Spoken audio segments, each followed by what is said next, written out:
el padre Agustín Fuentes tuvo una entrevista, la última entrevista certificada con la principal vidente de Fátima, Sor Lucía, en 1957, precisamente 26 de diciembre. Estamos en el 68 aniversario de aquella casi mística entrevista. Es una entrevista súper importante para entender no solamente el mensaje de Fátima, sino también para entender la situación que está viviendo la iglesia. Y para ello pues tengo a mi querido amigo, al profesor Juan Carlos Monedero. ¿Qué tal, Juan Carlos? ¿Cómo estás? Bienvenido. Muy bien, muchas gracias, José. Gracias por la invitación, como siempre. Para mí es un placer estar en tu canal. Eres uno de los que habla de estos temas en las redes sociales, en el mundo hispanoamericano, y yo valoro, porque no es fácil, no todos hablan, muchas veces no conviene, muchas veces conviene hacerse distraído, y para mí eso tiene un valor especial. Así que agradecido por la invitación y saludo a toda la audiencia, por supuesto. Juan Carlos, pues este tema tan interesante, yo les mostraba acá a los hermanos la foto, esta casi una foto mítica, ¿no? De la entrevista que fue a hacer el padre precisamente a Portugal, ¿no? Para entrevistar a Sor Lucía de Fátima. El año es 1957 y todavía teníamos, en ese momento estaba el Papa Pío XII, como ya pueden ver en pantalla. Le faltaba al Papa cerca de un año para partir de esta vida, ¿no? Mira, ahí el Papa Pío XII muere el 9 de octubre de 1958 y la entrevista ocurre el 26 de diciembre de 1957. O sea, un año le quedaba, más o menos, un año de vida le quedaba al Santo Padre, al Papa Pío XII. Y después del Papa Pío XII, pues sabemos que vendría el Papa Juan XXIII, que es el que va a convocar el Concilio Vaticano II. Y alguno dirá, bueno, ¿y por qué es importante considerar el marco histórico? Es bien importante, porque tú sabes, Juan Carlos, que parte del mensaje de Fátima, como es de conocimiento público, habría que revelar la tercera parte o el tercer secreto a más tardar para 1960. No sé si nos quieres hablar así un poco sobre, un poco de contexto sobre la necesidad que había de que pues se revelara el tercer secreto y también la convocación del concilio. Sin duda. Primero que nada, como dices bien tú, estamos en el final del pontificado de Pío XII. Pío XII moriría en el 58, ¿sí? Y estamos en lo que históricamente se conoce a nivel de la historia mundial como la Guerra Fría, ¿sí? El conflicto armado entre los satélites de Estados Unidos y de la entonces Rusia soviética. Este contexto no es menor, porque la Virgen en su mensaje habla en repetidas ocasiones de Rusia. Y recordemos, estamos en 1917 y en ese mismo año tiene lugar la revolución comunista a manos de Lenin, que en Rusia derroca al zar, ¿sí? O sea, al rey, era una monarquía en Rusia, derroca al zar e instala una tiranía comunista que iba a durar muchos años, hasta la caída del muro en el 89-91. Entonces, uno de los puntos fundamentales es que la Virgen habla claramente de Rusia, que iba a ser utilizada por el Señor como castigo para el mundo. Y ese castigo, evidentemente, nosotros podemos relacionarlo con la difusión mundial del comunismo, que tuvo lugar de manera muy expansiva después de 1917, pero sobre todo después de 1945, con la victoria del comunismo y de Estados Unidos frente al eje. Entonces, con ese contexto, vamos a analizar estas palabras, recordando que, primero, Portugal, que es donde tuvo lugar la aparición de la Virgen, también llamado Portucale, también se la llama la Terra de Santa María, ¿no? Y quiero poner o recordar un dato histórico. En 1139, Alfonso Enríquez tuvo que enfrentar a los musulmanes en la batalla de Ourique, ahí, y mientras estaba rezando antes del combate, se le apareció Jesús crucificado. Es decir, que en Portugal ya había una tradición católica militante. No es casual, los lugares donde aparece la Virgen no son porque sí. Después, tener en cuenta que al ser una entrevista de 1957, obviamente no va a referir hechos posteriores y que los hechos se van a desarrollar y a desplegar en la medida del conocimiento de la información disponible en ese momento, ¿no? Así que si tenemos eso en cuenta, creo que vamos a poder apreciar mejor el contenido de la entrevista, amigo. Faltan 2 años para 1960, donde se tendría que haber revelado el tercer secreto, cosa que no sucede, pero no me quiero adelantar, porque ahorita que hablemos del concilio y todo esto, pues se va a entender la importancia de la entrevista, ¿no? Cuando va el padre Agustín Fuentes, mexicano, a entrevistarla, parece ser que pues Sor Lucía va a manifestar su preocupación. El padre, como lo vamos a ver, la encuentra muy preocupada y lo que manifiesta Sor Lucía, que es la principal vidente de Fátima, yo creo que nos va a dar bastante para meditar, bastante para pensar. Nos vamos directamente entonces a la entrevista. La entrevista, por cierto, está ratificada por el biógrafo oficial, el que fue el biógrafo oficial de Sor Lucía, pero también de todo lo que tiene que ver con Fátima, por 12 años. El biógrafo oficial por 12 años, él confirmó el testimonio. O sea, estamos hablando acá de gente de fuentes primarias. Estamos hablando de un padre que la entrevistó en persona sin restricciones. Estamos hablando que está confirmado por el biógrafo, el padre español, me refiero a Joaquín Alonso, el padre Joaquín Alonso de los Clarizos en España, ¿no? Muy bien, vamos entonces para allá. Informe del padre Fuentes. Esto que van a escuchar son las palabras del padre Agustín Fuentes en un retiro espiritual que dio en México para unas monjas. Esto fue en mayo del año 1958. Deseo contarles, dice el padre Agustín Fuentes, sobre la última conversación que tuve con la hermana Lucía el 26 de diciembre. La conocí en su convento. Estaba muy triste, muy pálida y demacrada. Eso ya nos dice bastante, ¿no, Juan Carlos? El estado de ánimo con que la encuentra, ¿no? Ya esto va a poner el tono, de lo que encuentra el padre Agustín Fuentes. Estaba muy triste, muy pálida y demacrada, y me dijo, hay un subtítulo, como puedes ver, dice, nadie ha prestado atención. Obviamente se entiende al mensaje de Fátima, nadie ha prestado atención. Padre, dice Sor Lucía, Padre, la Santísima Virgen está muy triste, porque nadie ha prestado atención a su mensaje, ni los buenos ni los malos. Y acá incluso vamos a hacer esto, voy a mover esto un poco. Ok, ahí está. Dice, ni los buenos ni los malos. Los buenos siguen su camino, pero sin darle importancia alguna. Los malos, al no ver el castigo de Dios que cae sobre ellos, continúan su vida de pecado sin ni siquiera importarles el mensaje. Pero créeme, Padre, Dios castigará al mundo y lo hará de una manera terrible. El castigo del cielo es inminente. Juan Carlos, a mí me llama la atención que aquí Sor Lucía nos dice que el castigo del cielo es inminente. Incluso lo vamos a poner acá en rojo. ¿Qué debemos entender por inminente?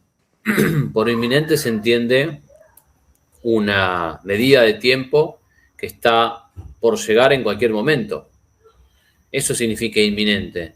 Significa un lapso de tiempo, más bien corto, que se avecina y que no hay manera de frenarlo, que no hay manera de pararlo. Es decir, viene un castigo. No hay forma de evitar ese castigo en la medida en que los hombres continúen pecando, ¿sí? Es muy importante este mensaje por varios motivos y nos permite analizarlo de la manera más completa posible. Primero, Dios puede castigar. Sí, Dios en su justicia y en su divina misericordia puede castigar. Esto es muy importante porque existen, lamentablemente, en la catequesis, en ciertas parroquias, diócesis, teólogos, profesores, que padecen un gravísimo problema de formación y que creen que Dios no castiga, que cualquier aparición donde se anuncien castigos necesariamente falsa. Pero no es así. En la Biblia se ve en muchas ocasiones que Dios castiga, en la tradición de la iglesia, el magisterio está... o sea, Dios puede castigar y el hecho de que Dios castigue no va contra la bondad divina, ¿sí? Bien, primer punto establecido. En segundo lugar, la afirmación de Lucía de que el castigo es inminente, el castigo, obviamente, como Dios, como autoridad que es, Dios no castiga porque sí, castiga el pecado, la ofensa a la ley divina. Y esto contrasta con una atmósfera bastante optimista, propia del humanismo optimista de la época, de la Nouvelle Théologie, de la nueva teología, cristalizada en revistas como Concilium, cuyo Dominico era el director, el principal teólogo, Edward Schillebeck, ¿no? Y que todos ahí, en el marco de la revista Concilio, en el marco de este progresismo católico, lo que hacían era anunciar una época de primavera para la iglesia. ¿Por qué? Porque la iglesia al fin se había dado cuenta, o tenía que darse cuenta de que el mundo moderno, que lo tenía enfrente y con el que venía luchando, en realidad tenían los mismos ideales. Que el mundo moderno y la iglesia no buscaban fines diferentes, sino que tenían los mismos ideales, pero que había habido un malentendido, José, había habido un malentendido y por eso esos conflictos en los últimos 2-3 siglos, pero que cuando la iglesia entendiera que sus fines eran los mismos que los del mundo moderno y el mundo moderno entendiera que los fines de la iglesia eran los mismos, ocurriría un abrazo fraternal, ¿no?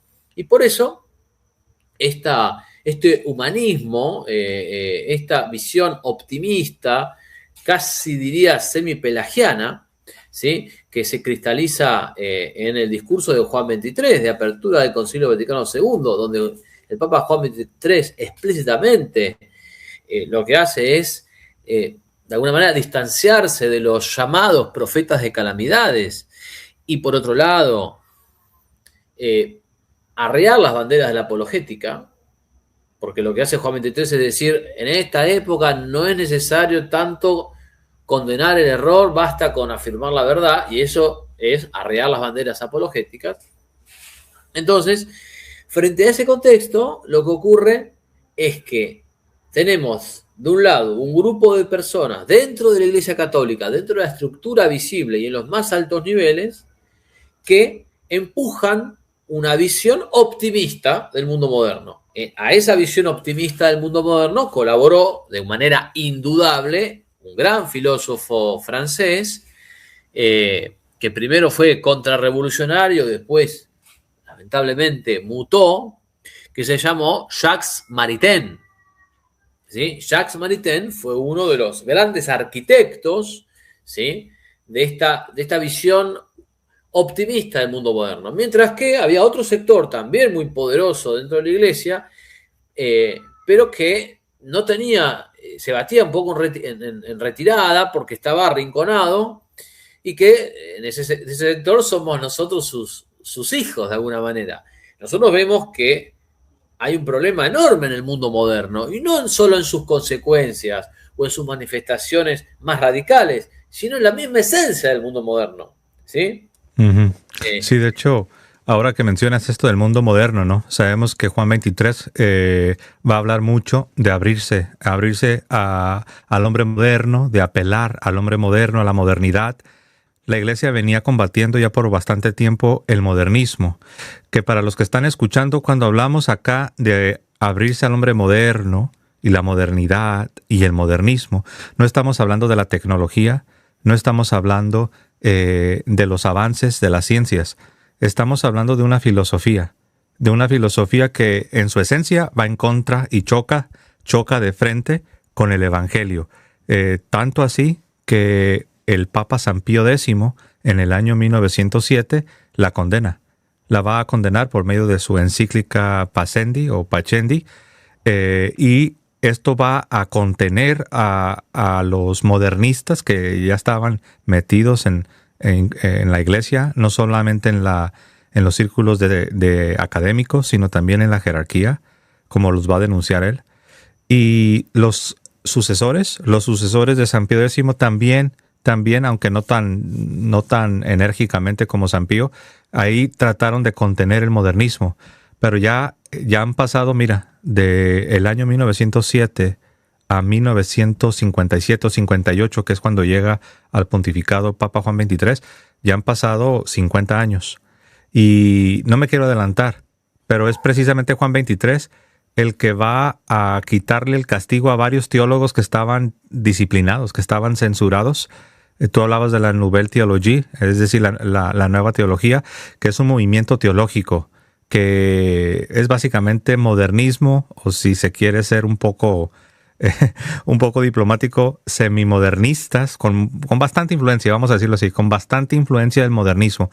Y estos teólogos, varios de ellos habían sido disciplinados, pero cuando fallece Pío XII y llega a la silla de Pedro, Juan XXIII, se les levanta el castigo, se les levanta la disciplina, y son invitados, ¿no? No me quiero adelantar, pero el Papa Juan XXIII los va a invitar a que sean peritos, a que sean expertos teólogos para aconsejar a los obispos que van a participar en el concilio. Y esto ya nos dice bastante, ¿no? Modernidad entendida como el modo de ser en el tiempo, eso es lo que, con eso tenemos un problema, porque eso es antropocentrismo, eso es humanismo antropocéntrico, eso es la búsqueda de la autonomía del hombre rechazando la ley divina. Que eso se empieza a incubar en el Renacimiento y que luego, con el paso del tiempo, a través de Descartes, luego filósofos como Malebranche, Spinoza, Kant y llegando a la culminación en Hegel, ¿sí? Se va constituyendo todo la modernidad. También ahí lo tenemos a Lutero, a Rousseau, ¿sí? A Descartes, ya lo he mencionado. Es decir, la modernidad es algo que se puede entender en dos sentidos. Por eso hiciste bien tú en distinguir en qué sentido nosotros tenemos un problema.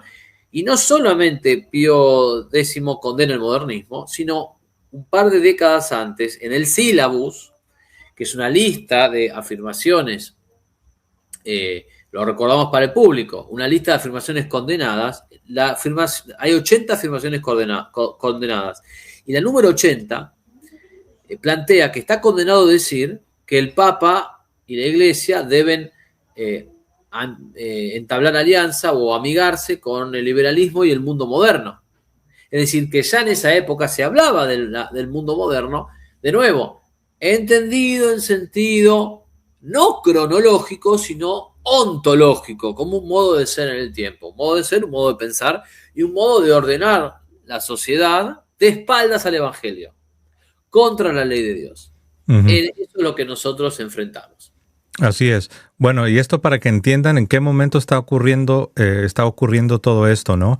Entonces, volviendo a la entrevista del padre Agustín Fuentes a Sor Lucía, la principal vidente de Fátima, vamos a ver, porque ya vemos que ella estaba muy preocupada. Comenzamos la entrevista viendo que el padre dice que la encontró muy triste, muy pálida y demacrada. Yo supongo que ella estaba en un periodo intenso de ayunos, mortificación y oración, lo cual nos indica qué tan preocupada estaba. Estaba muy triste, muy pálida y demacrada. Y dice básicamente, nadie ha prestado atención, ni los buenos ni los malos. Eso ya nos dice bastante, ¿no? De la condición de la iglesia. Básicamente, aquí es un reproche a la iglesia en general. O sea, no significa que nadie era piadoso, no significa que nadie estaba creyendo en Fátima, en la Virgen, pero desde el punto de vista así general, como dice Lucía, nadie está prestando atención, ni los buenos ni los malos. Hay una indiferencia. Interesante es esto de que ni los buenos dicen siguen haciendo bien, pero no oyen el mensaje. Esto pasa muy seguido, que gente buena es como que dice, bueno, el mensaje podría no haberse dado y sería lo mismo que si se dio. Eso no puede ser así. Y ella está triste porque la Virgen está triste. Porque no puede estar ella contenta, ella, Sor Lucía, cuando la madre está triste. Eso es lo que está pasando. Hay una asociación entre el estado emocional de Sor Lucía y el estado de la Virgen. Exacto. Se identifica con el estado de la Virgen. Y parece que acá hay urgencia, ¿eh? Yo veo urgencia en Sor Lucía porque mira la expresión, pero créame, Padre. O sea, ves acá una urgencia, ves en Sor Lucía una urgencia. Le dice, créame, Padre, Dios castigará al mundo y lo hará de una manera terrible. El castigo del cielo es inminente. El castigo del cielo es inminente. Y ahora pasamos a la siguiente parte, el secreto no revelado. Uno podría preguntar, bueno, ¿y quién dijo que tenía que ser en 1960? Bueno, recordemos que comenzamos este programa diciendo que Sor Lucía es la vidente principal. No tenemos otra fuente, ¿eh? Acá si alguien nos dice, a ver, muéstrame a un padre de la iglesia que lo diga. No. Acá la vidente principal es nuestra fuente, ¿no? Y ella es la que así ella lo manifestó, así lo comunicó. Y veamos lo que dice acá. Dice, Padre, ¿cuánto tiempo falta para que llegue 1960? Es una manera de decir, pues ya está encima de nosotros. Esto ya es mañana o pasado mañana, ¿no? Por así decirlo. Dice, ¿cuánto tiempo falta para que llegue 1960? Pareciera, Juan Carlos, no sé si estás de acuerdo conmigo, que acá Sor Lucía está diciendo, ya prácticamente tenemos la fecha encima y no parece que realmente nuestros líderes, nuestros pastores estén encaminándose a lo que la Virgen pidió, ¿no? O sea, bastante, no han tomado nota. Es como que ella lo que ve a su alrededor es, acá nadie ha tomado nota de esto. O sea, nadie actúa como si tomásemos nota. O sea, la Virgen viene, se manifiesta, da un mensaje, hace un portento. El milagro del sol. Recuerden lo que fue el milagro del sol en octubre de 1917. La Virgen comienza su primera aparición en mayo del 17. Se aparece varias veces en el año. En octubre tiene lugar el milagro del sol. Un milagro que fue visto por cualquier cantidad de gente, que incluso hubo diarios que lo han notificado y que hubo gente que se convirtió. Y luego de eso la iglesia como no toma nota, como que acá no pasó nada. Viene la Virgen, da un mensaje. Y estamos hablando de la época de Pío XII. Entonces, exacto. Obviamente llama mucho la atención y está desolada. Acá vemos un alma desolada. Así es. Y esto que señalas, ¿no? Que aún todavía está reinando Pío XII, que fue un buen papa. Sin embargo, hay que notar que en los últimos años, se dice que en los últimos 2-3 años de su pontificado, Pío XII estaba ya, su salud estaba decayendo de manera muy acelerada, estaba ya muy enfermo. Y eso también hay que resaltarlo, ¿no? De hecho, es sabido que en los últimos años de Pío XII ya él le había delegado bastante a la curia, ¿no? A la gente que le ayudaba a gobernar la iglesia. Y bueno, aparentemente los que estaban ahí tomando decisiones no estaban encaminándose, y esto lo manifiesta Sor Lucía. Dice, Padre, ¿cuánto tiempo falta para que llegue 1960? Y a mí me llama la atención cómo una vez más Sor Lucía utiliza esta frase, ¿no? Será muy triste. De hecho, para las personas que nos están acompañando y se preguntan por qué pusiste en el título será muy triste. Bueno, ya se dieron cuenta, ¿no? Entonces, le robé la expresión a Sor Lucía. Dice, será muy triste. Ahora, uno puede preguntarse, pero ¿a qué se refiere? ¿Por qué dice que será muy triste? Acuérdense que el contexto es el castigo del cielo. Será muy triste para todos. Nadie se alegrará si antes el mundo no reza y hace penitencia. No puedo dar más detalles porque recuerden que es un secreto. Entonces, mira, querido Juan Carlos, pareciera como que acaso Lucía, sin revelar el secreto, está haciendo hasta lo imposible por dimensionar, por darnos una dimensión, por ayudarnos a comprender la magnitud y la urgencia que tiene atender el llamado de la Virgen, ¿verdad? Dice, no puedo dar más detalles porque sigue siendo un secreto según la voluntad de la Santísima Virgen. dice, solo el Santo Padre y el obispo de Fátima tienen permitido conocer el secreto, pero han optado por no conocerlo para no ser influenciados. Esta es la tercera parte del mensaje de Nuestra Señora, que permanecerá en secreto hasta 1960. Recuerden que el Concilio Vaticano se va a convocar en 1962. Me refiero a la inauguración. Ahí es la inauguración. Se convoca desde antes y se hacen preparativos desde antes. Pero la inauguración sería en 1962, ¿no? No sé si acá tienes algo o prefieres que sigamos acá con la entrevista. Un comentario, subimos un poquito, un comentario arriba.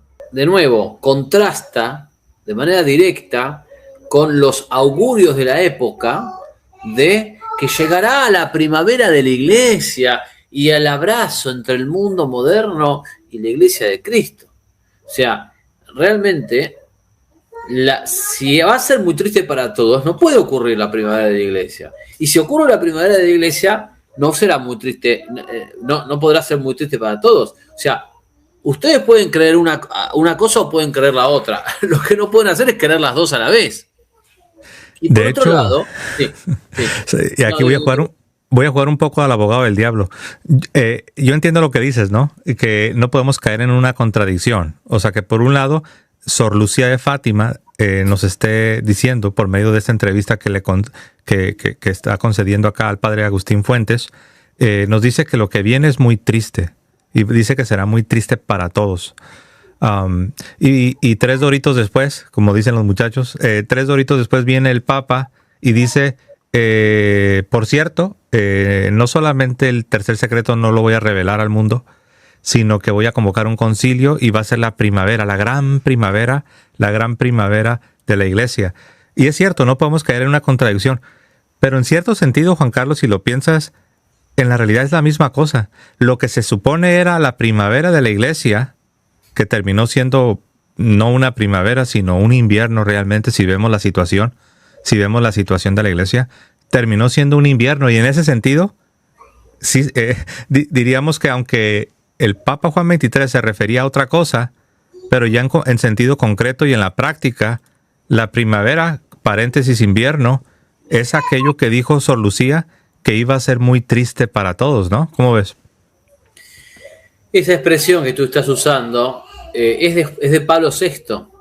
Pablo VI, en los años 70, cuando ya había ya Pablo VI había cambiado su actitud de optimismo y empezaba a decir frases como la Iglesia padece un proceso de autodemolición, o también el humo de Satanás ha entrado en la Iglesia, o también los traidores se sientan a mi mesa, ¿sí? Que son 3 frases tremendas de Pablo VI de los 70. La verdad es que ahí lo que podemos ver es que Pablo VI mismo dice, se creía que después del concilio vendría una época de alegría, de florecimiento. Ha ocurrido lo contrario, ¿no? Ahí en ese fragmento dice Sor Lucía que si los hombres no se convierten, pasarán cosas terribles. Dice claramente, si antes el mundo no reza y hace penitencia. Y a mí me hace acordar a Jonás con los ninivitas. Es decir, que no hay un fatalismo cósmico, no está predeterminada la voluntad humana, sino que había una posibilidad de salvarse. Dependía que el mundo rezara e hiciera penitencia, pero para que el mundo rezara e hiciera penitencia, debía convocar y debía encabezar ese pedido de penitencia y de mea culpa la Iglesia Católica. Y ahí está lo que no pasó. Entonces, realmente tenemos que entender que el proceso de claudicación de la apologética que se experimentó a finales de los 50 y ya para adelante, tiene su raíz en esta visión optimista, que es casi pelagiana, donde el mundo moderno, en vez de levantar la guardia, nos pide, no, bajá la guardia porque total pensamos lo mismo y lo que hubo es un malentendido. Cuidado con eso. Cuidado porque ahí está incubado el error de Maritain y el error de tantos sobre el tema. Así que mucho cuidado con eso. Así es. Y sabes, acá en la parte final de esta sección dice, es la tercera parte del mensaje de Nuestra Señora. Ahora nosotros sabemos porque recordemos que ya pasaron bastantes años, ¿no? Y ha ido saliendo a la luz más información. Sabemos que el tercer secreto tiene que ver con un castigo, como ya lo estamos viendo, pero no solamente un castigo de proporciones catastróficas, ¿no? Porque más adelante vamos a ver que Rusia, dice Nuestra Señora, que Rusia iba a ser usada como el instrumento de castigo si no nos arrepentíamos, ¿no? Y evidentemente, pues no nos hemos arrepentido. Entonces acá no me refiero al castigo donde Rusia será el instrumento, ni me refiero a los errores de Rusia que ya se han diseminado. No, me refiero más bien al castigo con el que comenzó hablando Sor Lucía cuando dice que era algo inminente, ¿no? Porque se dice que una de las maneras en que Dios castiga a su pueblo de una manera severa es precisamente con malos pastores. Dándonos malos pastores es una de las peores tragedias que le puede suceder a la iglesia. A la iglesia nunca le ha ido peor, Juan Carlos, que cuando ha tenido malos pastores. Entonces yo claramente veo en esta expresión que el castigo es algo inminente. Yo lo veo esto de la mano de la gran tragedia, voy a usar esa palabra, de la gran tragedia que nos ha ocurrido a la iglesia precisamente a partir de que por un lado se decide no revelar el secreto y por otro lado se convoca un concilio que se supone que iba a ser la primavera y como tú mencionabas que incluso el Papa Pablo VI, a los pocos años de haber pasado el concilio, él ya comienza a lamentarse porque se dio cuenta que no era una primavera, sino que más bien era un invierno, ¿no? Era un invierno lo que se estaba viviendo. Entonces, porque muchas veces nos enfocamos en, es cierto, los errores de Rusia, el comunismo, ya lo tenemos en Occidente, tal vez no le llamamos comunismo, pero ya está metido en nuestras formas de gobierno, ya los errores de Rusia ya están diseminados y ya han influenciado, ya han infectado a la sociedad. Sí, eso es cierto, eso es parte de...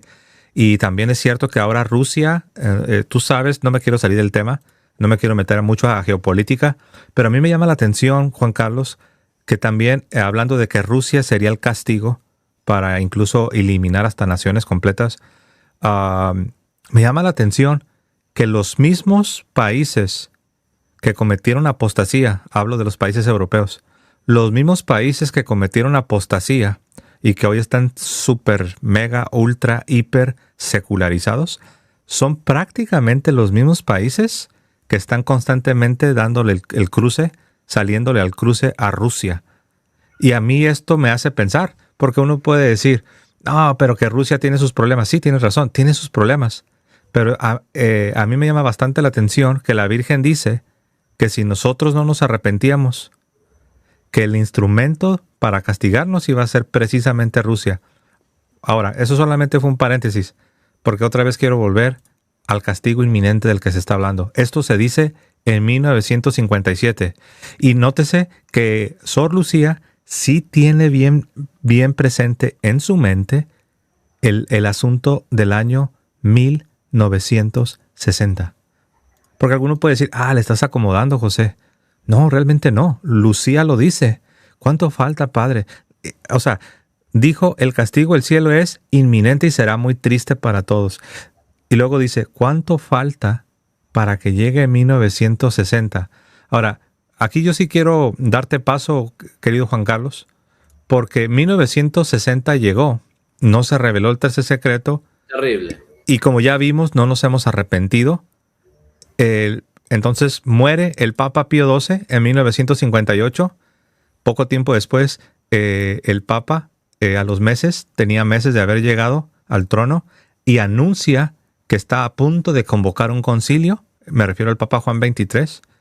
Y también anuncia, qué interesante, que en el mismo año anunció dos cosas. Anunció que no se iba a revelar al público el tercer secreto y anuncia que está a punto de convocar un concilio.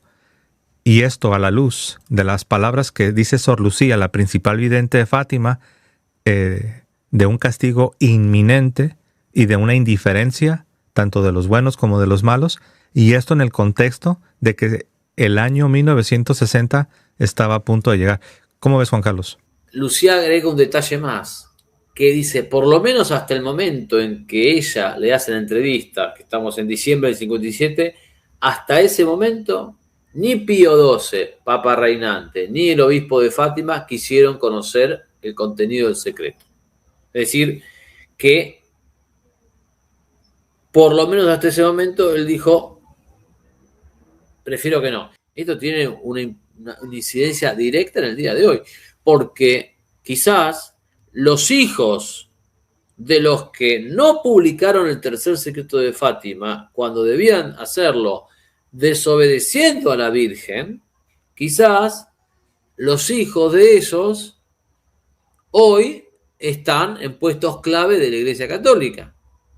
Los hijos, los nietos, los aliados, los descendientes, como lo quieran decir. ¿Sí?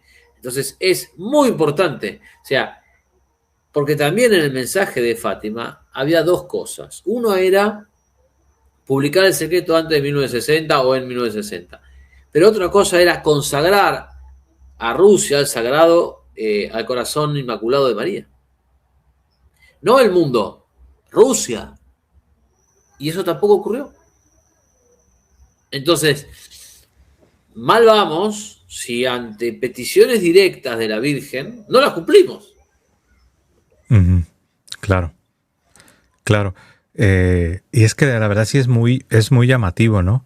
Muere el Papa, llega un nuevo Papa a la silla de Pedro, y el nuevo Papa pues anuncia que no se va a revelar al público el tercer secreto. Y por otro lado, este Papa que llega, Juan XXIII, es el Papa que decide que va a ser un concilio. Que por cierto, el Papa anterior, Pío XII, el que todavía estaba vivo, ya le quedaba un año de vida, le quedaba muy poco tiempo a la hora de que estaban con la entrevista.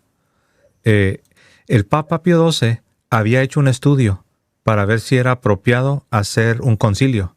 Y los resultados que él obtuvo del estudio es que las recomendaciones de los expertos en la iglesia es que no era pertinente hacer un concilio. ¿Y sabes cuál fue la principal razón por la que le aconsejaron que no convocara un concilio? Creo que lo que estaban viendo es que el modernismo andaba todavía rondando bastante. Hablando de modernismo, creo que por acá tengo la frase del Papa Pío X que combatió el modernismo. Dice acá el Papa, ¿no? Dice, en estos últimos tiempos ha crecido de manera extraña los enemigos de la cruz de Cristo. Guardar silencio ya no es decoroso. Esto lo dice en 1907. Ahora, él contuvo el modernismo. Sus sucesores también no fueron tan enérgicos como él. Bajaron un poco, no mucho, un poquitín, bajaron la guardia, pero como quiera, se contuvo el modernismo. Pero ya para el final de la vida del Papa Pío XII, las cosas estaban cambiando. Llega Juan XXIII y Juan XXIII les quita el castigo a muchos teólogos que habían sido censurados. Y a mí lo que más me llama la atención, Juan Carlos, no quiero quedarme demasiado en este punto, pero al menos me gustaría escuchar tu opinión. A mí me llama bastante la atención que por un lado no se revela el tercer secreto, por otro lado estamos viendo la preocupación de Sor Lucía que le está diciendo al padre Agustín, y por el otro lado llega el Papa y convoca un concilio, le quita el castigo a los modernistas y los invita, a muchos de ellos, no a todos, pero a muchos de ellos los invitó a que fueran peritos, ¿no? ¿Un perito qué es un perito? Un experto, ¿no? Un experto en teología, y los invita al concilio. Me gustaría escuchar tu opinión. Primero, no hay duda de que la llamada teología católica progresista tiene una influencia directa de Hegel, del racionalismo o superracionalismo, como lo llama Casaubon, de Hegel. Y no hay duda de que Hegel es la secularización y la racionalización del misterio católico, que nos viene en gran parte del racionalismo protestante. Entonces ahí hay una línea directa de teólogos protestantes de Hegel que impacta y que son recibidos por teólogos católicos, y que teólogos católicos quedan fascinados, ¿sí? Y ahí empieza a incubarse esto de una manera, ya estoy hablando finales del 19, principios del 20, de una manera que podrá ser solapada, sobre todo en la época de San Pío X, pero luego comienzan a encender las turbinas y a ocupar de a poquito más y más espacios, ¿sí? Como tú bien dijiste, San Pío X los pone les marca la cancha, ¿sí? Les pone un freno, sobre todo con el juramento antimodernista. Aquí remito a un video que hicimos con nuestro querido amigo Hugo Ariza, donde nos dedicamos a ver el punto por punto del juramento antimodernista. El problema es que la visión de la doctrina que sustenta la visión pugnativa, la visión militante, la iglesia es militante, esa es la doctrina católica, pero vinieron otros que no tenían la idea de una iglesia militante, sino de una iglesia concesiva, plural, una iglesia que caminaba, pero que no luchaba, ¿sí? Hasta tal punto que no solo se dejó de practicar la apologética, como dijimos, sino que también se le cambió el nombre. Se le puso el nombre de teología fundamental. ¿Por qué? Porque apologética indicaba más bien que nos ponemos los guantes de box y empezamos a combatir. Pero teología fundamental era más lavado. Incluso el término teología, iglesia militante, por obra y gracia del progresismo, era modificado y le ponían iglesia peregrina, iglesia peregrinante. Por supuesto que la iglesia es peregrina, pero también o sobre todo es militante. Claro. Mira, hablando de... Sí. Hablando Digo, de... perdona, lo mismo. Las imágenes como la Virgen aplastando la cabeza de la serpiente o San Miguel ensartando con una lanza eran abandonadas porque no queremos el combate, no queremos... Y aquí en Argentina a los sacerdotes que pronunciaban sermones sin doctrina, ni falsa ni verdadera, donde era algo equívoco, se le llamó, ¿sabes cómo se le llamó? Los curas pasteleros. ¿Por qué pasteleros? Porque no te daban nada, ni siquiera te daban una doctrina falsa, era un pastel, era algo livianito, era algo azucarado, que no comunicaba nada. Los curas pasteleros. Sí, sí. Y hablando de ser militantes, ¿no? Por ejemplo, las palabras que dijo acá el Papa Pío X, o sea, ¿a quién le puede quedar duda cuando uno las lee? En estos últimos tiempos ha crecido en modo extraño el número de los enemigos de la cruz de Cristo. Guardar silencio ya no es decoroso. Ahora, aquí el Papa está denunciando una infiltración en la iglesia. Y es bueno que lo mencionemos, porque actualmente, como vivimos así como tú lo dices, vivimos en tiempos pasteleros, vivimos en tiempos donde quieren todo el mundo ser políticamente correcto y donde prácticamente la gente no se da cuenta de la situación de la iglesia. Creen que es una exageración hablar de que estamos en una de las peores crisis, si no es que la peor crisis que ha tenido la iglesia. Y dicen, pero ¿por qué hablan ustedes así? Como que hay gente infiltrada. Bueno, número uno es el Papa, el que empezó a advertir que los enemigos de la iglesia estaban infiltrados y que había muchos tanto en los campos de teología como en la jerarquía. Pero no solamente el Papa. Mira lo que dijo un apóstol, el apóstol Judas, y acá lo voy a leer a la letra. Esto está en Judas, en Judas verso 2 y verso 3. Amados, me ha sido necesario escribiros, exhortándoos que contendáis ardientemente por la fe que ha sido una vez dada a los santos, porque algunos hombres han entrado, hablando de infiltración, han entrado encubiertamente, los que desde antes habían sido destinados para esta condenación, hombres impíos que convierten en libertinaje, paréntesis, vean todas las cosas que andan de la ideología de los colores, que convierten en libertinaje, y mira lo que dice Juan Carlos, convierten en libertinaje la gracia de nuestro Dios. Y esto es bueno mencionarlo, porque ya mencionamos al Papa y ahora estamos viendo a un apóstol. Hablan los dos de una infiltración, pero no solamente de una infiltración, hablan de que hay que combatirla.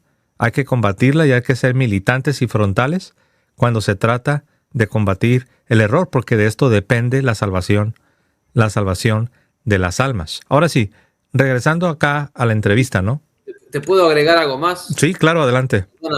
Mira, si puedo compartir pantalla, lo que estamos hablando es nada más y nada menos que de que la iglesia fue penetrada desde adentro y que hay un caballo de Troya.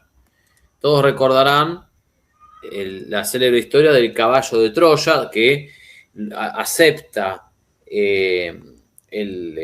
como regalo inadvertidamente una gran construcción de un caballo donde adentro están los enemigos. Entonces luego meten el caballo y de noche los soldados que estaban dentro del caballo salen inadvertidamente y toman la ciudad. ¿Sí? Bueno, esto mismo pasó en la iglesia y hubo un gran intelectual llamado Dietrich von Hildebrand que escribió un libro que se titula El caballo de Troya en la ciudad de Dios, donde justamente denuncia este proceso. No sé si se ve bien ahí, mi estimado. Si no, sí, se ve bien. Ahí está la portada y ahí se ve el nombre del autor y el título, El caballo de Troya. En la ciudad de Dios. También esto es importante. Algunos creen que no, esto es un fake news, es un mito urbano, esto no está estudiado. Chicos, esto está recontra estudiado. Hay cualquier cantidad de libros, hay cualquier cantidad de material. Otro, por ejemplo, que les recomiendo mucho, y ahora pasamos a la entrevista, o volvemos a la entrevista, se llama La Iglesia Ocupada. Pero la verdad es que ahí está, La Iglesia Ocupada. Es un excelente libro y que incluso la ventaja que ni siquiera lo tienen que comprar, lo pueden ver está en PDF. Pero ¿a qué voy? A que esto ya pasó en época de los arrianos. Por algo, San Atanasio le dice al clero arriano, le dicen, vosotros tenéis los templos, nosotros tenemos la fe. Y una cosa parecida podríamos decir hoy. Decirle a esta gente, ustedes tienen los templos, ustedes se quedaron con la materialidad, nosotros está la fe. En nosotros está la fe, en ustedes no. Uh-huh. Así es. Y bueno, es que está bien claro, o sea, está en la misma escritura. Lo hizo el Papa Pío X cuando denunció, condenó el modernismo. Y todo eso está conectado, porque, como ya dijimos, cuando se convoca el concilio, a muchos de esos teólogos que habían sido disciplinados por este Papa, por el Papa Pío XII, muchos teólogos que habían sido disciplinados y censurados, se les levantó el castigo y, como dicen los muchachos, 3 doritos después, el Papa Juan XXIII, que decide, por un lado, pues no revelar al menos públicamente el tercer secreto, y decide convocar el concilio y él los invita como expertos, no como observadores, no como testigos, sino como expertos, como peritos de teología. Y esto se tiene que decir porque la iglesia está sufriendo. La iglesia tiene una gran herida de la cual adolece pues ya por alrededor de unos 60 años, que es cuando se desató la revolución. Mira, vamos a continuar. Entonces, mira, acá dice Lucía, dice, esa es la tercera parte del mensaje de Nuestra Señora, que permanecerá en secreto hasta 1960. Mira, ella pensaba, ¿no?, que iba a permanecer en secreto hasta 1960, pero obviamente nunca sucedió, ¿no? Nunca se reveló. Nos pasa que cuando decimos estas cosas, nos acusan de desobedientes, ¿no? La desobediencia, que ustedes son soberbios. Y yo planteo, ¿y los que desobedecieron a la Virgen María qué son? O sea, a mí nos van a poner en una especie de caldera por desobedecer a los hombres. ¿Y los que desobedecieron a la Virgen? ¿A dónde habría que meterlos, José? Y lo curioso es que si tú les preguntas, ¿pero qué desobedecí? No saben ni qué decirte porque no hay desobediencia. Más bien lo que ellos quieren decir es, lo que ustedes dicen nos incomoda. Lo que ustedes dicen pone de relieve que algo está muy mal en el seno de nuestra amada y Santa Iglesia Católica. Lo que ustedes dicen es una verdad inconveniente. Es lo que están diciendo. Porque cuando nos dicen que somos desobedientes, en la realidad no es que estamos desobedeciendo ni a Dios ni a la Santa Iglesia. Simplemente estamos hablando de temas que ponen en evidencia que hemos sido unos rebeldes delante de Dios, que no hemos atendido al llamado de Dios por medio de la Virgen, de arrepentirnos y volvernos con todo nuestro corazón, convertirnos de todo corazón a Dios. Y por eso en la Iglesia estamos sufriendo de la manera que estamos sufriendo, porque como dijo Sor Lucía, Es inminente el castigo del cielo, y todos los expertos en Fátima dicen que sin lugar a dudas a lo que se está refiriendo es a malos pastores, que es el peor de los castigos que el pueblo de Dios puede recibir, porque es lo que más causa dolor. La peor tragedia, la peor miseria, el peor dolor no viene por un ejército que avanza y destruye nuestras ciudades. El peor dolor, la peor tragedia, la peor miseria viene de un pueblo que es abandonado. En otras palabras, en palabras de Jesús, valga la redundancia, en palabras de Jesús, le dolió su corazón a Jesús porque vio que el pueblo eran ovejas sin pastor. Y me vas a permitir citar el capítulo 34 de Ezequiel. Así habla el Señor: ay de los pastores de Israel que se apacientan a sí mismos. ¿Acaso los pastores no deben apacentar el rebaño? Pero ustedes se alimentan con la leche, se visten con la lana, sacrifican a las ovejas más gordas y no apacientan al rebaño. No han fortalecido a la oveja débil, no han curado a la enferma, no han vendado la herida, no han hecho volver a la descarriada ni han buscado a la que estaba perdida. Al contrario, las han dominado con rigor y crueldad. Mira qué interesante. Las han dominado con rigor y crueldad. Algo de esto hablaba el padre Castellani, que hablaba de cierta crueldad en algunos jerarcas que él tuvo que padecer. No estoy exagerando nada, estoy citando a palabras del padre Leonardo Castellani. Ellas se han dispersado, se refiere a las ovejas, por falta de pastor y se han convertido en presa de todas las bestias salvajes. Mis ovejas se han dispersado y andan errantes por todas las montañas y por todas las colinas elevadas. Mis ovejas están dispersas por toda la tierra y nadie se ocupa de ellas ni trata de buscarlas. Habla de los pastores que se apacientan a sí mismos.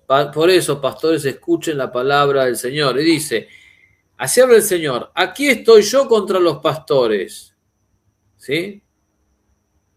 Es tremendo, o sea, aquí obviamente está hablando del Antiguo Testamento, pero por analogía, es perfectamente aplicable a la Nueva Alianza. Y te digo algo más, en la Capilla Sixtina, parte de cuando se pintan las caras y rostros de gente que está en el infierno, ¿sí? Hay algunos que tienen tiaras. Los católicos sabían perfectamente que jerarcas podían condenarse. Porque cuanto más alto estás, más se te va a pedir. Sí, claro. Totalmente de acuerdo. Yo creo que ahí es cuando uno entiende la expresión esa, ¿no? De Sor Lucía: será muy triste para todos. Y acá no está hablando de Rusia destruyendo a naciones. Eso también es triste, claro. Pero la mayor tristeza es la destrucción de las almas. De hecho, la Virgen, creo que tú y yo esta mañana platicábamos un poco, donde tú hablabas de cómo la Virgen, que la tristeza de Sor Lucía es la tristeza de la Virgen. Las lágrimas de los santos son las lágrimas de la Virgen, que es interesante que Fátima siempre se presentó, la Virgen en Fátima, ¿no? La Virgen en Fátima siempre se presentó triste, ¿no? Como Sor Lucía dice que siempre que se les aparecía la Virgen, siempre estaba triste. Siempre veían que estaba triste. Entonces, mira, vamos a continuar acá. Dijo que Rusia sería el instrumento de castigo elegido por el cielo para castigar al mundo entero si no logramos antes la conversión de esa pobre nación. Ahora recuerden que la guerra ya había pasado. Esto se está diciendo en 1957, en aquella entrevista. Ya había pasado la Segunda Guerra. Acá no se está refiriendo, no debería de pensarse que acá simplemente se está refiriendo a la guerra que ya pasó. No, se maneja como una realidad. Dijo que Rusia sería el instrumento de castigo elegido por el cielo para castigar al mundo entero si no logramos la conversión, cosa que no se había logrado entonces y aún no se ha logrado. Si no logramos la conversión antes de esa pobre nación. Y mira, acá viene esta parte interesante. La batalla decisiva. Aquí, esto es un agregado, ¿no? Ese es un título que aquí lo agregaron los editores del mensaje. Dice: la batalla decisiva entre María y Satanás, la apostasía de las almas consagradas y de los sacerdotes.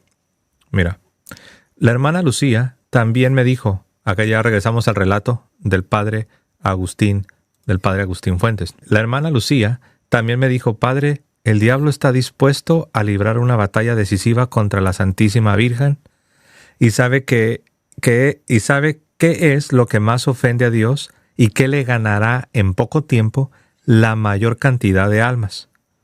Por eso el diablo hace todo lo posible por vencer a las almas consagradas. Aquí está hablando principalmente de los sacerdotes.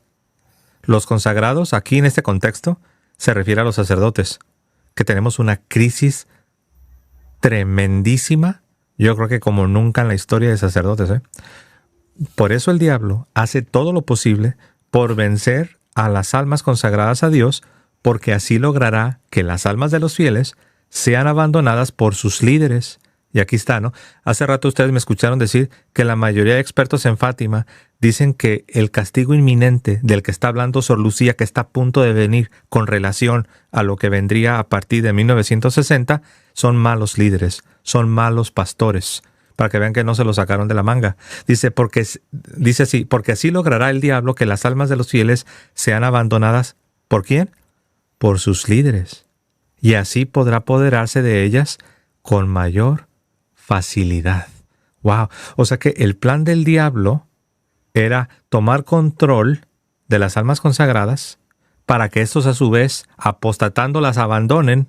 El abandono pastoral del que tanto se habla, ¿no, Juan Carlos? Tantos obispos y tantos sacerdotes han mencionado el abandono pastoral. ¿Por qué?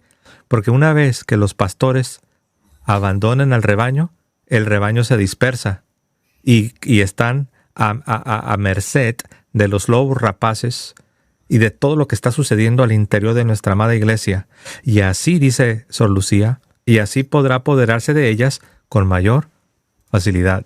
Juan Carlos. Varias cosas importantes. Primero, no pude evitar pensar en la frase: heriré al pastor y se dispersarán las ovejas. ¿Sí? Esa frase terrible de las Escrituras: heriré al pastor y se dispersarán las ovejas. Después, recién hablamos de cómo en la Capilla Sixtina hay imágenes de gente que se está condenada y hay tiaras ahí. Pero también podemos citar al Dante Alighieri.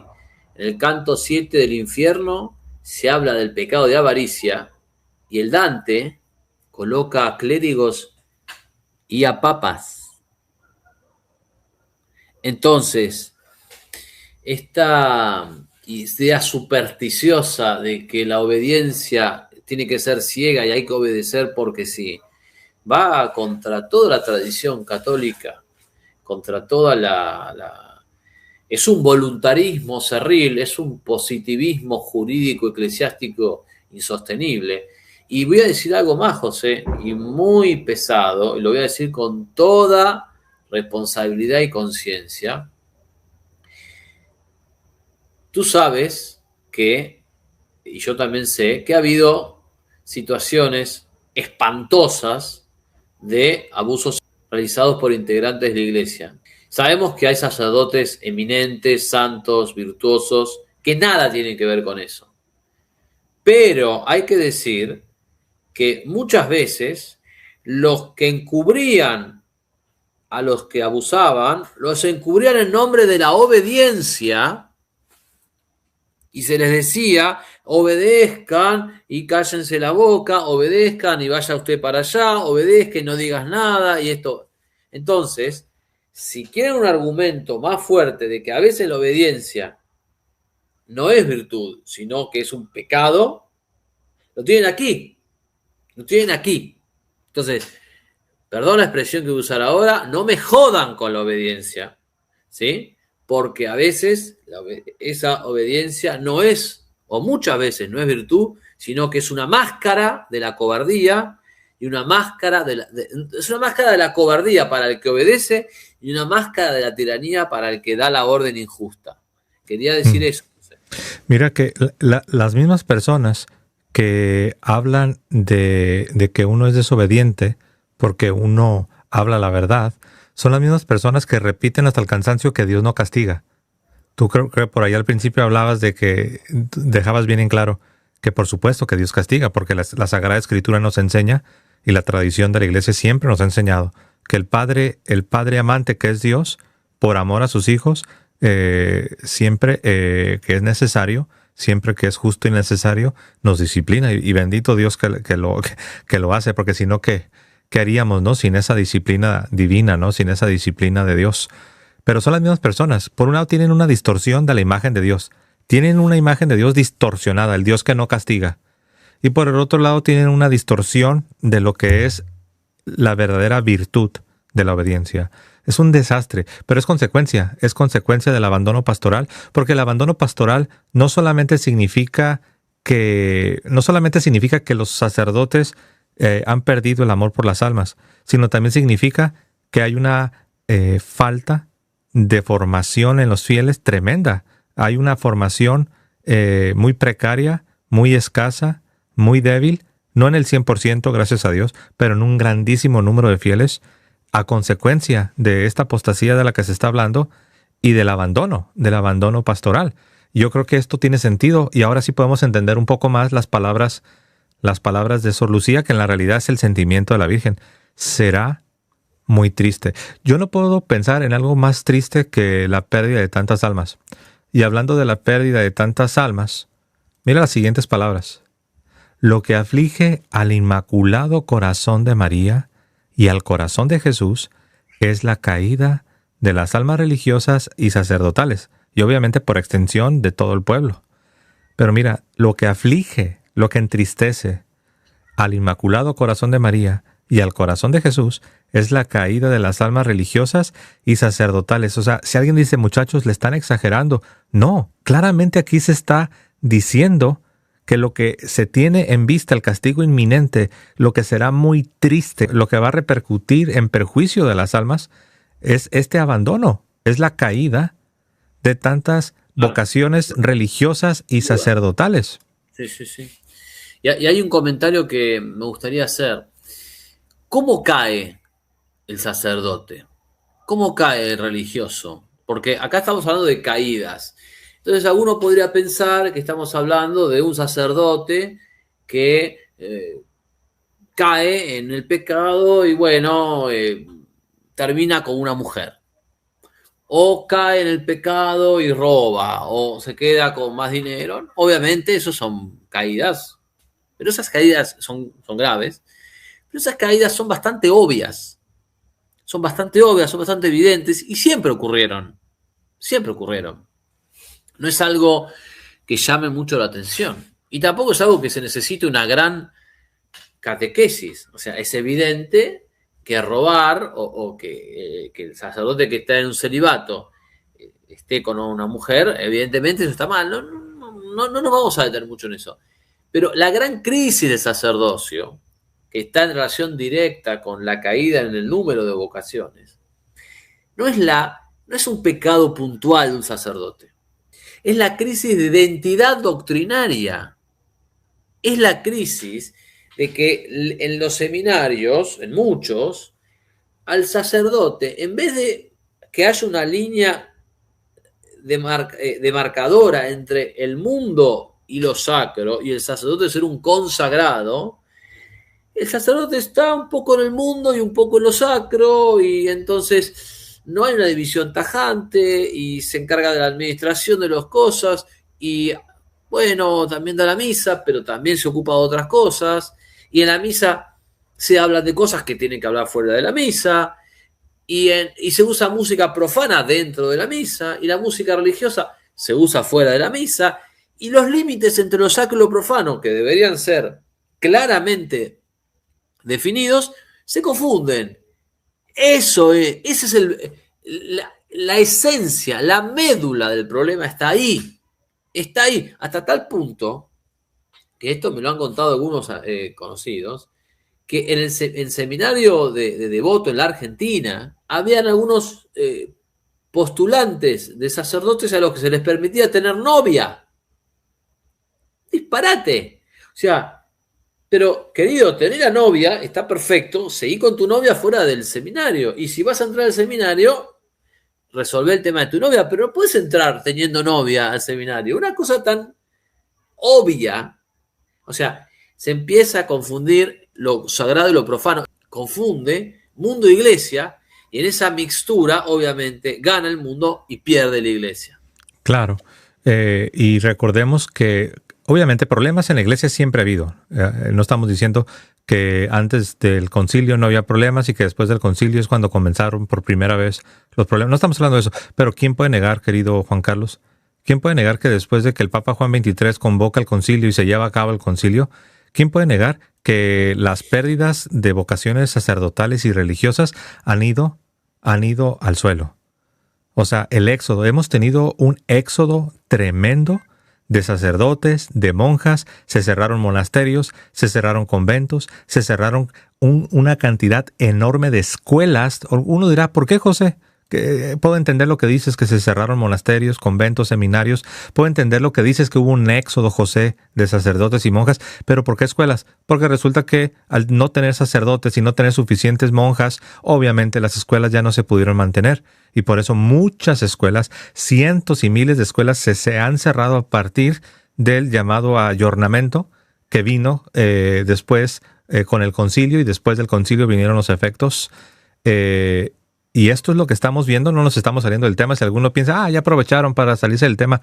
Claro que no, porque miren lo que dice Sor Lucía. Recuerden que este no es mi testimonio, este es el testimonio de Sor Lucía, la principal vidente del mensaje de Fátima. Dice, lo que aflige al Inmaculado Corazón de María y al corazón de Jesús es la caída de las almas religiosas y sacerdotales. Y recuerden lo que iba a suceder, el éxodo precisamente de religiosas y el éxodo de sacerdotes. Y eso se vino una vez que por un lado se decide no revelar el tercer secreto y por el otro lado se convoca un concilio para hacer ayornamiento, que lo único que va a traer es, como decía Sor Lucía, algo muy triste. No fue una primavera hasta el Papa, y qué bueno que lo dijiste, Juan Carlos, tú dijiste que fue el mismo Papa Pablo VI, porque alguien puede decir, bueno, muchachos, ustedes dicen eso porque a ustedes no les gustan las reformas que trajo el concilio. No es que lo digamos nosotros, porque sí lo decimos, pero no a título personal.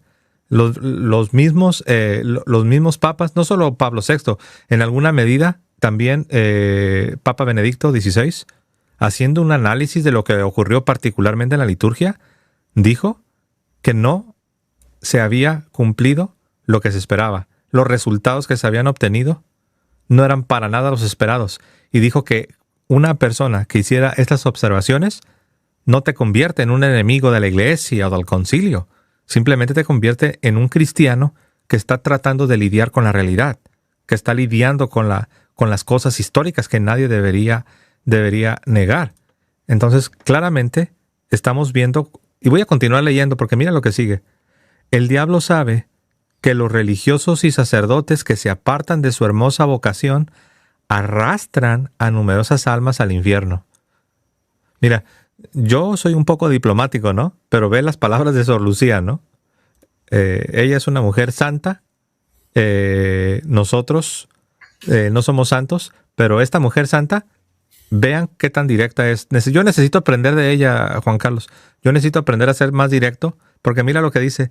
El diablo sabe que los religiosos y sacerdotes que se apartan de su hermosa vocación arrastran a numerosas almas al infierno.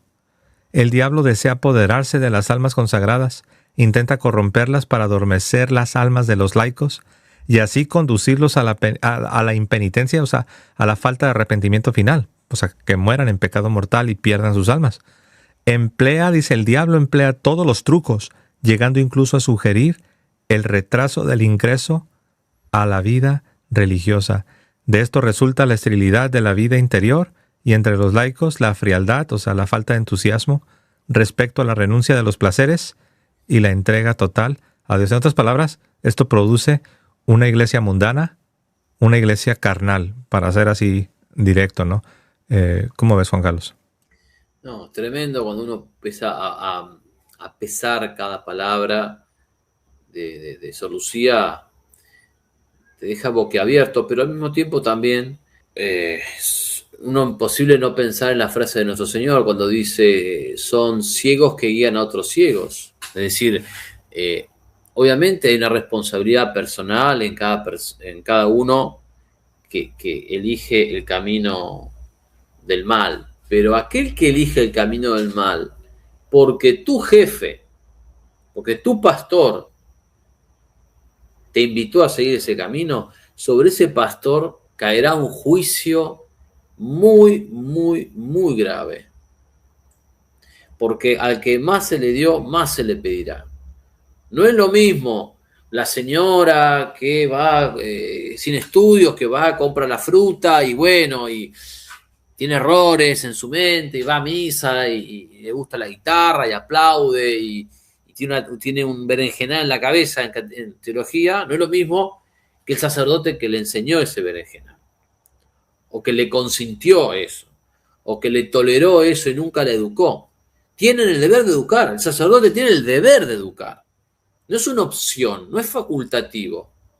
Tiene el deber de educar. No puede no educar.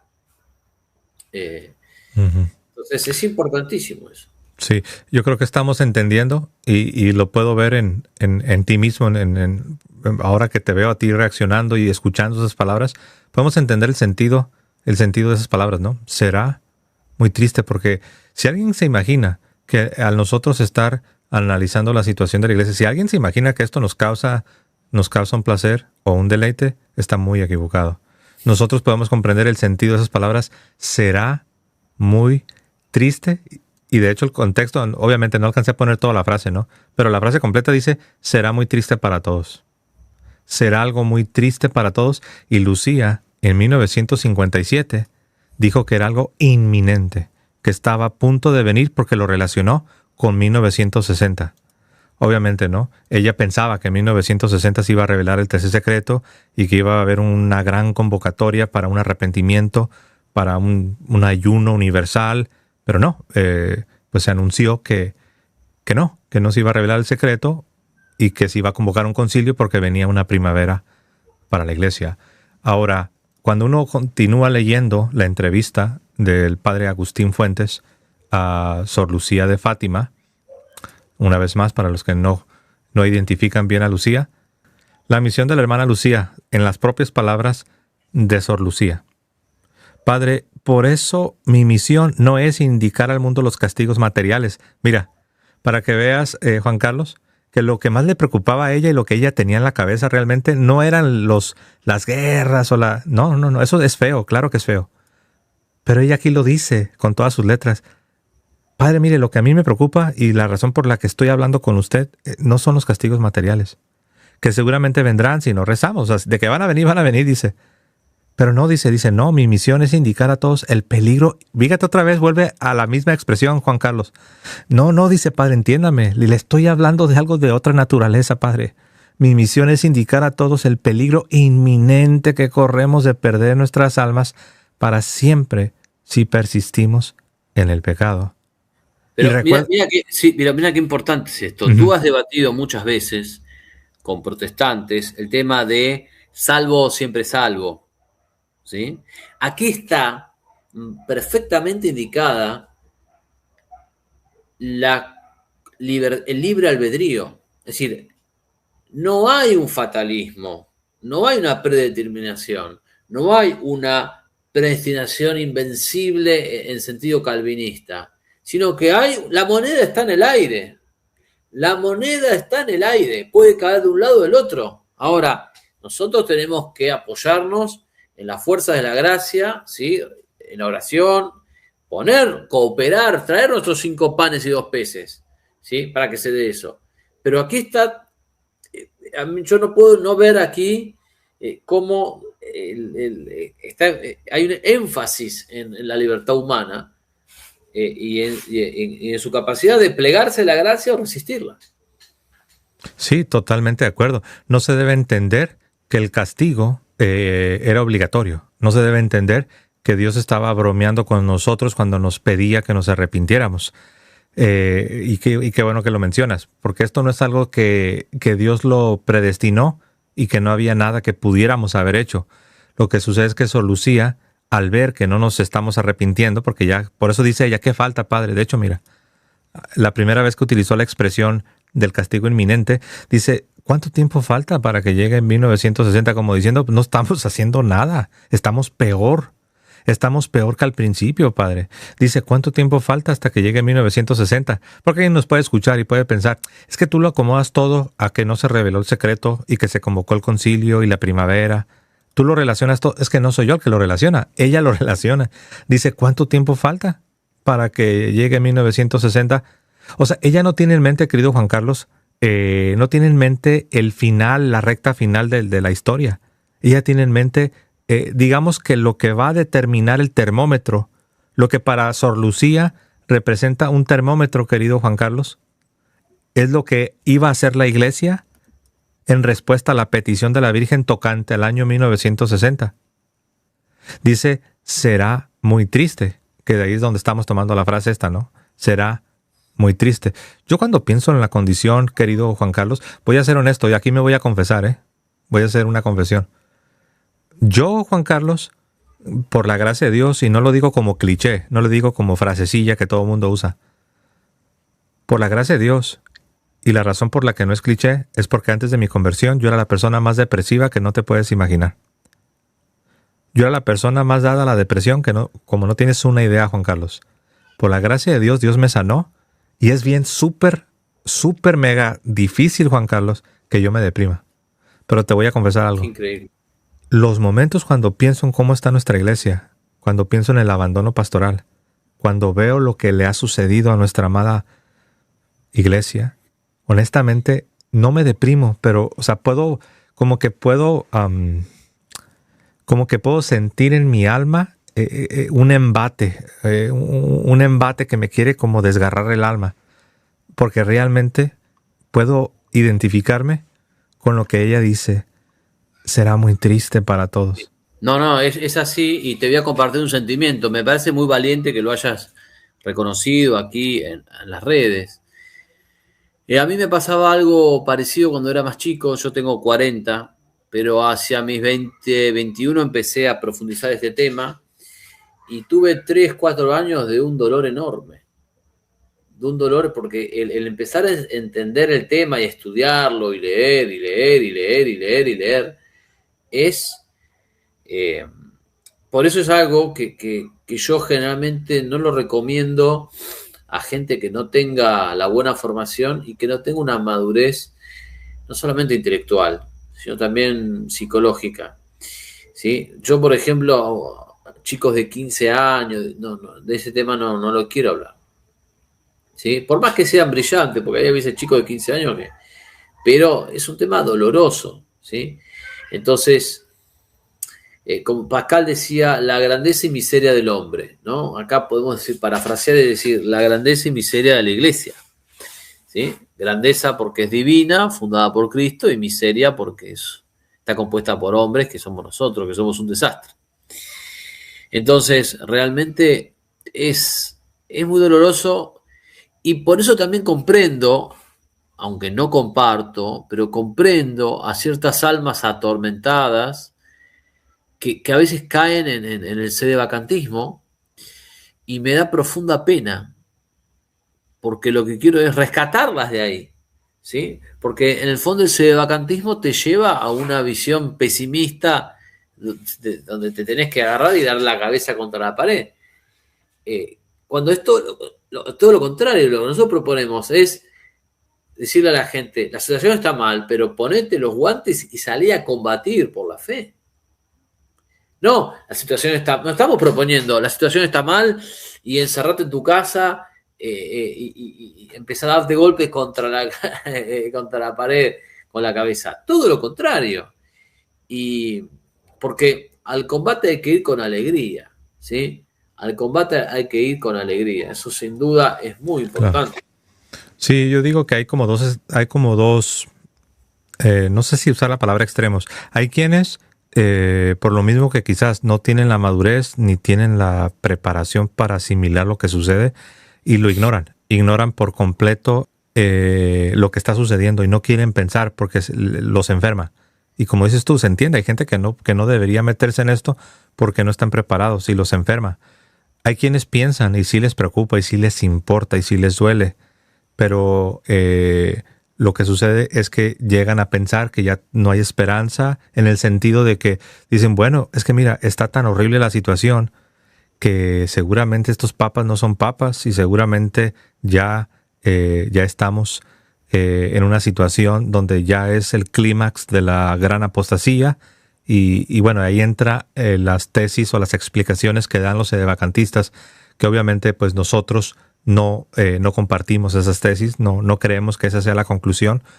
Por un lado, reconocemos el gran problema del que nos está hablando aquí Sor Lucía, pero creemos que esto es algo que obviamente que Dios Dios nos lo manifestó y en ningún momento se nos dice pues que esto significa que ya, aunque sí se habla de abandono pastoral, ¿no? Pero no se dice que ya no hay sacramentos o que los sacerdotes no son sacerdotes o que los obispos no son obispos o que los papas no son papas, aunque sí es cierto, sí se habla de un abandono. Pero bueno, gracias por decir eso, porque puede ser que algún católico sincero que ya abrazó el sedevacantismo, puede escuchar esto y puede ayudarle lo que estamos diciendo. Y el padre Agustín Fuentes dice así: la hermana Lucía también me dijo, padre, no debemos esperar un llamado al mundo desde Roma por parte del Santo Padre para que hagamos penitencia. Es interesante, ¿no? Hablando del abandono del que habla Lucía. Dice, tampoco debemos esperar que el llamado a la penitencia venga de nuestros obispos en nuestra diócesis, ni de las congregaciones religiosas. Hace un momento tú y yo mencionábamos cómo iba a suceder un éxodo de monasterios, de congregaciones religiosas, y es interesante que en 1957, antes de que sucediera el éxodo, Sor Lucía, casi de manera profética, está hablando que no debemos esperar que la respuesta o la solución vaya a venir, comienza ni del Santo Padre, ni de los obispos, ni de las congregaciones religiosas, dice aquí Sor Lucía. Dice, no, nuestro Señor ya ha usado esos medios muchas veces y el mundo no ha prestado atención. Por eso, ahora es necesario que cada uno de nosotros comience a reformarse espiritualmente. Me llama la atención a mí, tengo que confesar, querido Juan Carlos, que por un lado dice, mira, no tenemos que esperar que la solución venga de nuestros pastores, pero mira lo que dice, por eso ahora es necesario que cada uno de nosotros comience a reformarse espiritualmente. Como diciendo, si tú no buscas la conversión de tu propia alma y tú no te armas hasta los dientes, estás en problemas. Porque viene un abandono y ese abandono va a demandar que los cristianos se pongan las pilas, como se dice, ¿no? Cada persona no solo debe salvar a su propia alma, sino también ayudar a salvar a todas las almas que Dios ha puesto en nuestro camino, o sea, tu familia, ¿no? Y la gente que Dios te permite evangelizar. El diablo hace todo lo posible para distraernos y quitarnos el amor por la oración. Dice aquí, nos salvaremos juntos o nos condenaremos juntos. ¿Cómo ves, Juan Carlos? Tremendo, ¿no? Lo primero que veo es que el hecho de que cada uno deba prepararse es una consecuencia del abandono de los pastores. Lo que te está diciendo es, no confíen en que los van a llevar, no, va a venir el pastor, le va a decir qué hacer, porque también eso es bueno, así debe ser, pero también es bastante cómodo. Claro, ¿qué más quiero yo? Que aparezca el cardenal Cisneros, ¿sí? Y que me diga, sí, anda para allá, y yo voy y saco Claro, porque entonces el cardenal Cisneros piensa por mí, que es grandioso, está buenísimo. Yo me limito a actuar y hay otro que se rompe el lomo estudiando y que es el, ¿no? El cardenal Cisneros o el cardenal Pi o el padre que tú quieras, ¿sí? Claro, pero lo que está diciendo es, no, esto va a ser mucho más difícil. No vas a poder, va a llegar un momento en donde no vas a poder pedirle a nadie que piense y decida por vos. Vas a tener que decidir vos. Vos, con tu mente, con tu responsabilidad intelectual, porque vas a estar desamparado. Nótese, si alguien nos está escuchando, Juan Carlos, pues, ustedes lo dicen porque ustedes no están de acuerdo con algunas cosas que han sucedido después del concilio. No, esto lo dijo Sor Lucía antes del concilio, no había sucedido el concilio. Ok, mira, fíjate lo que dijo, lo leo corrido y al final comentamos. Padre, dice acá Sor Lucía, Padre, la Santísima Virgen no me dijo, y qué bueno que lo aclara, no me dijo directamente, ¿no?, que ya estamos en los últimos tiempos del mundo, pero me lo hizo comprender por 3 razones. La primera razón es porque me dijo que el diablo está dispuesto a librar una batalla decisiva contra la Virgen. Y una batalla decisiva es la batalla final, donde un bando saldrá victorioso y el otro sufrirá la derrota. Además, de ahora en adelante debemos elegir bando. O sea, ya no es tiempo para tibios. O estamos con Dios o estamos con el diablo. No hay otra opción, dice Sor Lucía. La segunda razón es porque les dijo a mis primos, que son los que están en la portada, a sus primos, Francisco y Jacinta. La segunda razón por la que Lucía creía que estamos en los últimos tiempos es porque la Virgen le dijo a sus primos, y a mí dice, que Dios está dando dos últimos remedios al mundo. Estos son el Santo Rosario y la devoción al Inmaculado Corazón de María. Estos dos últimos remedios significan que no habrá otros. ¡Wow! La tercera razón por la que Sor Lucía cree que estamos en los últimos tiempos, o creía en 1957, es que en los planes de la divina providencia, Dios siempre, antes de castigar al mundo, agota todos los demás remedios. Ahora bien, cuando ve que el mundo no le presta atención alguna, entonces, como decimos en nuestra imperfecta forma de hablar, nos ofrece con cierto temor el último medio de salvación, su Santísima Madre. Es con cierto temor porque si despreciamos y rechazamos este último medio, no tendremos más perdón del cielo, pues habremos cometido un pecado que el Evangelio llama pecado contra el Espíritu Santo. Este pecado consiste en rechazar abiertamente, con pleno conocimiento y consentimiento, la salvación que Él ofrece. Recordemos que Jesucristo es un Hijo muy bueno y que no permite que ofendamos ni despreciemos a su Santísima Madre. A lo largo de muchos siglos de la historia de la Iglesia hemos registrado el testimonio evidente que demuestra mediante los terribles castigos que han sufrido quienes han atacado el honor de su Santísima Madre, como nuestro Señor Jesucristo siempre ha defendido el honor de su Madre. Acá regreso contigo. Creo que haces bien en aclarar que es la opinión de Lucía. Sin embargo, podemos hacer dos hipótesis, ¿no? Por un lado decir, son los últimos tiempos, es una hipótesis y hay muchos elementos dentro de la entrevista, pero también fuera de la entrevista que abonan esa idea.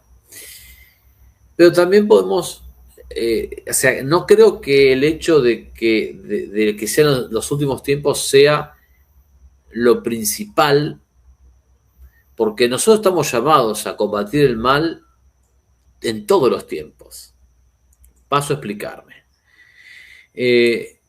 No es que, no, ahora que son los últimos tiempos, sí, hay que salir con la lanza y subirse el caballo y incrustarlo en el... No.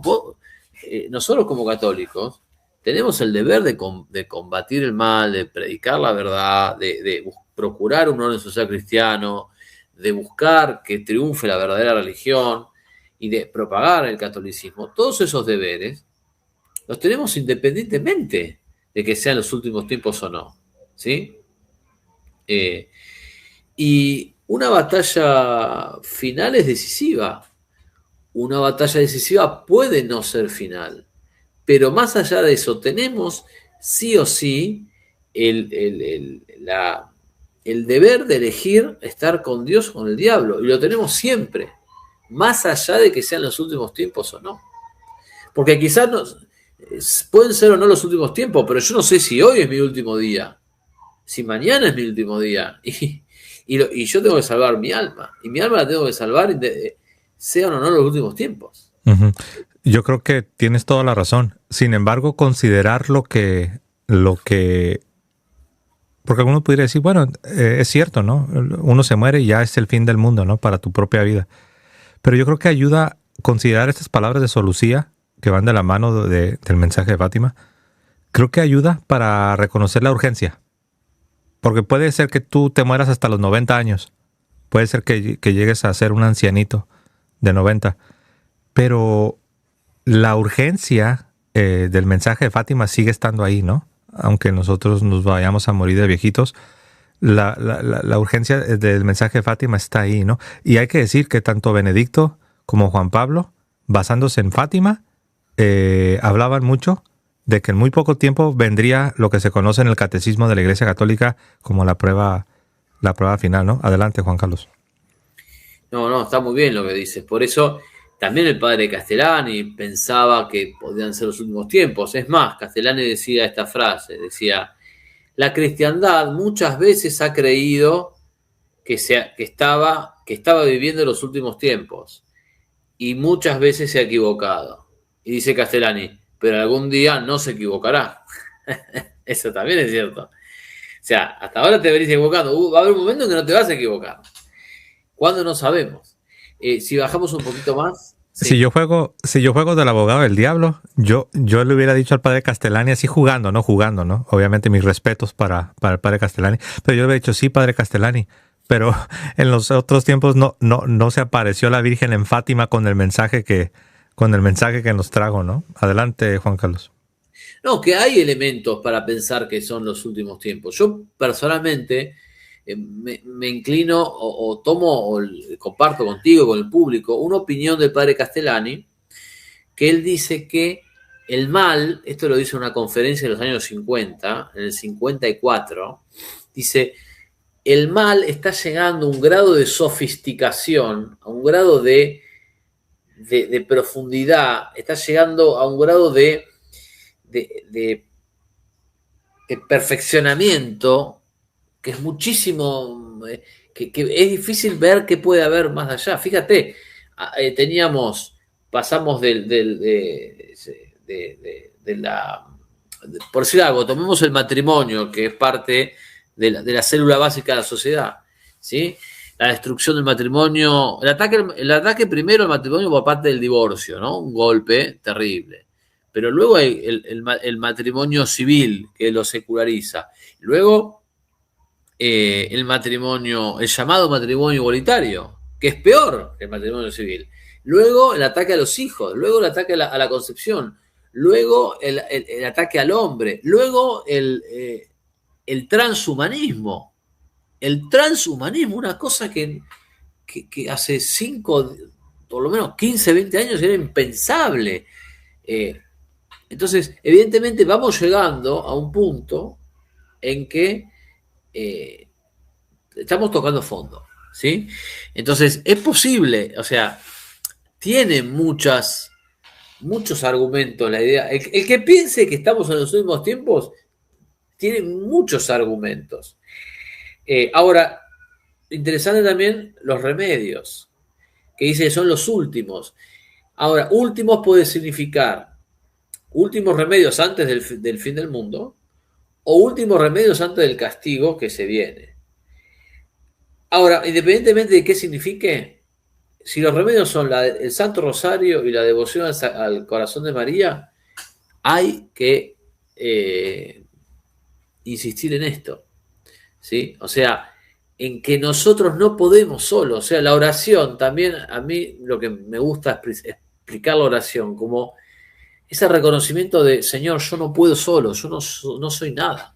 Y bueno, acá termina hablando de que si se rechaza el mensaje de Fátima y no se atiende y no nos convertimos y no nos arrepentimos, aquí habla de que esto sería equivalente a lo que el Evangelio llama la blasfemia contra el Espíritu Santo, porque el mensaje de Fátima es el mensaje del cielo, el mensaje de la Virgen es el mensaje de Dios. Y aquí esto lo conecta con lo que el Evangelio llama como el pecado. Dice, el pecado contra el Espíritu Santo. Este pecado consiste en rechazar abiertamente, con pleno conocimiento y consentimiento, en rechazar la salvación que Dios ofrece. Recordemos que Jesucristo es un Hijo muy bueno y que no permite que ofendamos ni despreciemos a su Santísima Madre. A lo largo de los siglos de la historia, hemos registrado el testimonio evidente que demuestra, mediante los terribles castigos que han sufrido quienes han atacado el honor de su Santísima Madre, como nuestro Señor Jesucristo, siempre el Señor Jesucristo ha defendido el honor de su Madre.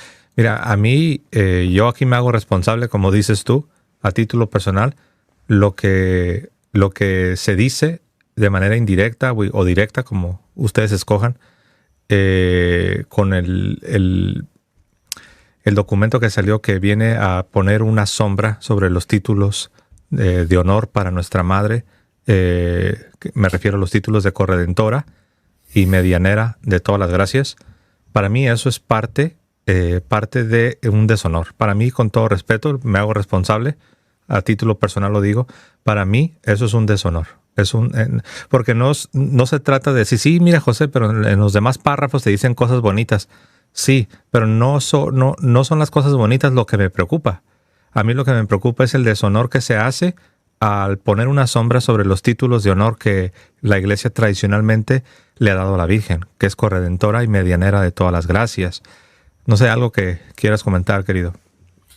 Primero que nada quiero mostrar al público, tengo aquí una hermosa imagen de la Mater Dolorosa, ¿sí?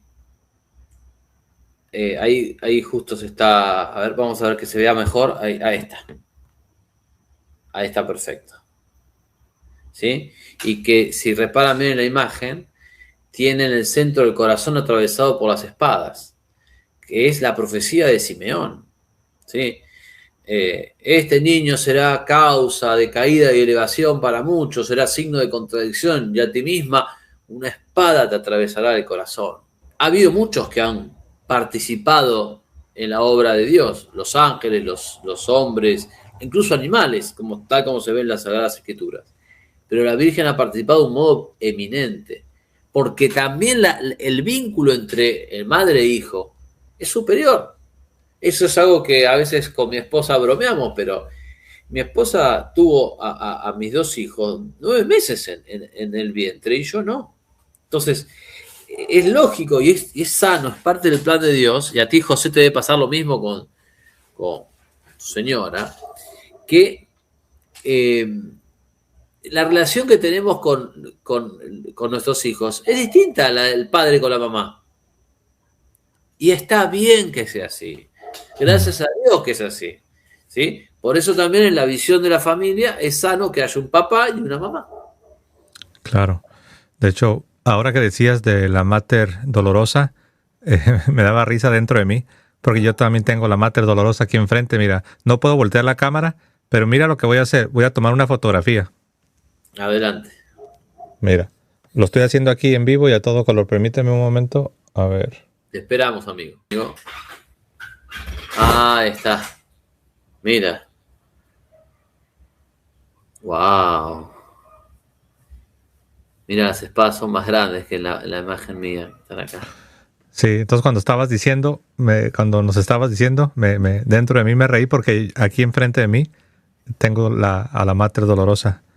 Entonces, hablando del deshonor del que habla acá Sor Lucía, hablando del deshonor a la madre que Jesucristo va a vengar, yo honestamente, yo no soy el juez es Él, es Jesucristo, pero yo también no soy un ingenuo y no soy un ignorante, que lo que hizo el cardenal Fernández en el documento Mater Populis de poner esa sombra sobre los títulos de honor que la Virgen recibe justamente porque le pertenecen a ella, porque Dios se los dio, independientemente de que haya o no haya una definición dogmática de corredentora o de medianera, pero ya son sus títulos porque ya Dios se los dio. Entonces, lo que Dios da, nadie puede quitarlo, ¿no? Entonces sí, yo no podía pasarlo por alto. Querido Juan Carlos, ¿algún comentario final? ¿Algo que quieras traer antes de despedirnos o ya se dijo todo? Solamente voy a agregar algo muy breve. Afortunadamente y por providencia, supongo, mi hija nació el 13 de mayo. En familia, con mi señora, vemos eso como algo de la providencia que nos recuerda permanentemente a través de esa fecha que la frase de la Virgen, al final mi corazón inmaculado triunfará. Entonces, creo que esa certeza que la Virgen nos ha querido como enfatizar a la familia, creo que es un motivo de consuelo para que en momentos de dolor, de lucha, de desconcierto, tengamos siempre presente como norte que en este combate el triunfo final y decisivo es de Cristo, es de su madre, y que a pesar de las apariencias, ese triunfo ya está dado. Con eso quería terminar, mi estimado José. Pues Juan Carlos, a nombre de todos, muchas gracias. Gracias por habernos acompañado y haber compartido estas reflexiones basándonos en el testimonio de la principal vidente de Fátima, Sor Lucía, en aquella célebre entrevista, ¿no?, que el padre Agustín Fuentes le hizo el 26, un día como hoy, ¿no?, 26 de diciembre, pero de 1957, hablando del inminente castigo que estaba por venir, al que ella calificó como algo muy triste, ¿no? Y no hay duda que lo estamos viviendo en carne propia, y si no nos arrepentimos, no me quiero regresar a lo que ya cubrimos, pero hay consecuencias incluso más trágicas, porque ya no solamente sería a nivel espiritual, sino incluso también a nivel sociedad, a nivel material, ¿no?, que es lo secundario, pero no deja de ser grave,